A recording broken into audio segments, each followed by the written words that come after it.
we were kids, my dad would give me and my sister 100 rupees per month as pocket money. My sister would easily put 50% of it into savings. She would only spend the rest, whereas I would end up spending the entire 100 rupees however I wanted it to be spent, and without even thinking what will I do if I would need more money. Once I landed my first job, I started saving over 70% of my salary because I knew I had an education loan that I had to quickly repay. And once the loan was repaid, I started behaving like that child again. Somebody once read my palm and said that I would make a lot of money, but I would end up spending most of the money, and that somehow stuck with me. In the last 4 to 5 years of working and running an online business, I have spent more money than I have saved. I barely have any major investments made. And that, my friend, is the biggest mistake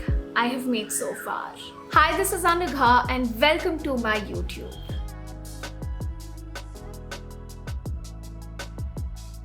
But this mistake is not as simple as it looks. Of course, a lot of people told me to save, and I was watching and consuming a lot of financial content as well. However, I still ended up making that mistake. Why? How? What really happened? Let's take a look at the layers of the actual incident. Why am I a spendthrift? With my research and understanding, I realized that there are 3 reasons. Number 1, I was labeled as a spendthrift as a child, and when you label somebody, specifically when you label a child, they try and stick to that label as long as they can. They don't really change that. Nobody tries to change the label. In fact, they actually end up sticking to that label. Second reason is overwhelm. There are so many ways to save money, so many places they can invest the money on. It was just so confusing. If somebody told me that FD was a safe option, somebody else told me that it wouldn't beat inflation. If somebody suggested that I buy jewelry, somebody else told that it is a dead investment.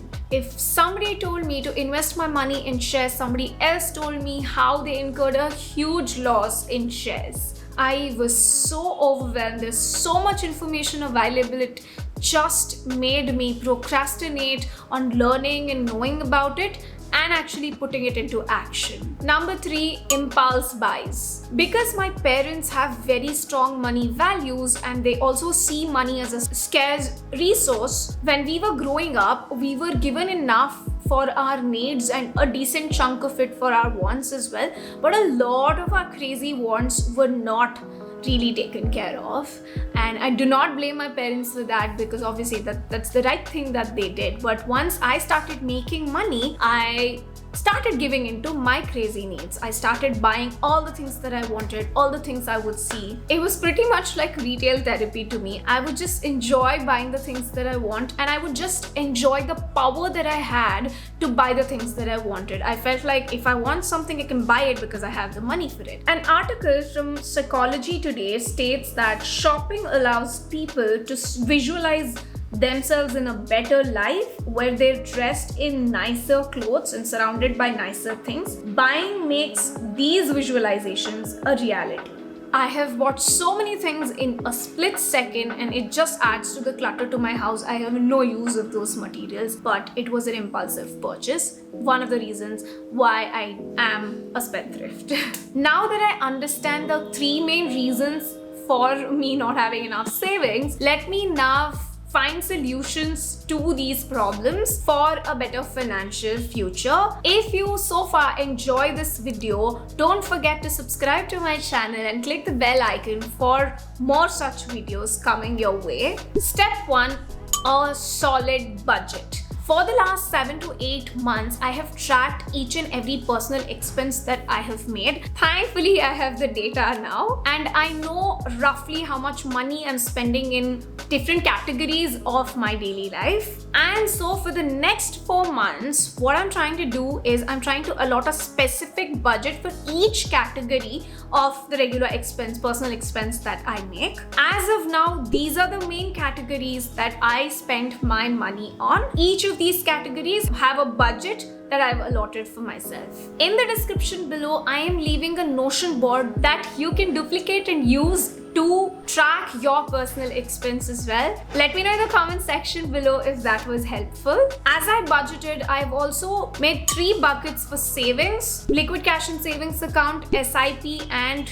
shares. I have allotted specific amounts of money into these 3 buckets as well. I intend to put my money into these buckets first every month and then use the rest for my expenses. Step 2, working on my money mindset. I have a difficult relationship with money. Most of them actually do, but I'm glad at least I have the awareness of what it actually is. And hence, I journal about money. I think about money, and all the thoughts that I have about money, I write them down. I break my wrong beliefs about money and construct better beliefs around money.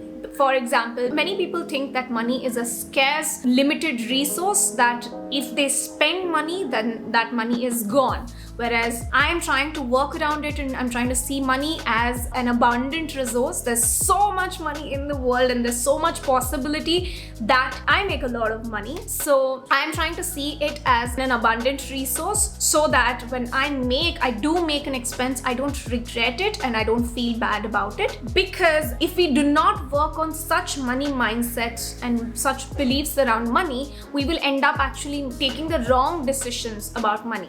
Because saving all the money you make is also not the right decision, because living today is also equally important. In fact, I can make a whole video on money mindset. Let me know in the comment section below if you would like that. Working on my money mindset is definitely impacting me very positively, and the kind of expenses I make, the kind of investments that I make, and the kind of feelings I have around giving and taking money has changed a lot. And is obviously, there's a long way to go and there's a lot of work that I've been doing around it. Step 3 is a strict pause before I make any payment. Before buying anything, I ask myself these 5 questions. Do I really need this? Where will I put it? How many times will I use it? Are there any better alternatives than this? Even if it is more expensive, will it be a better value for my money? Is it worth the money I am paying?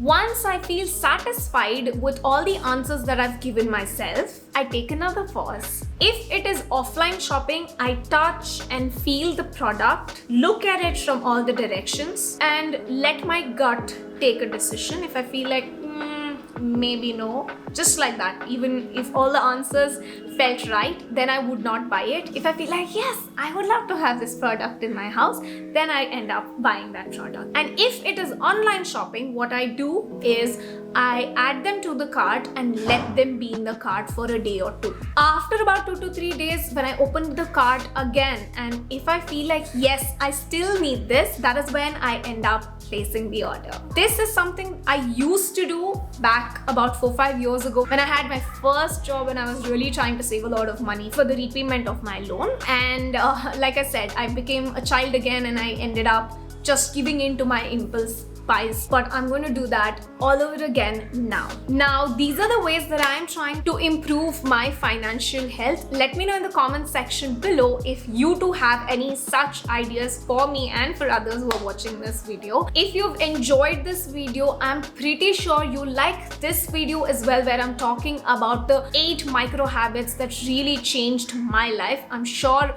you too will take a lot of value out of that video. Don't forget to watch it after this. See you in my next video. Bye bye.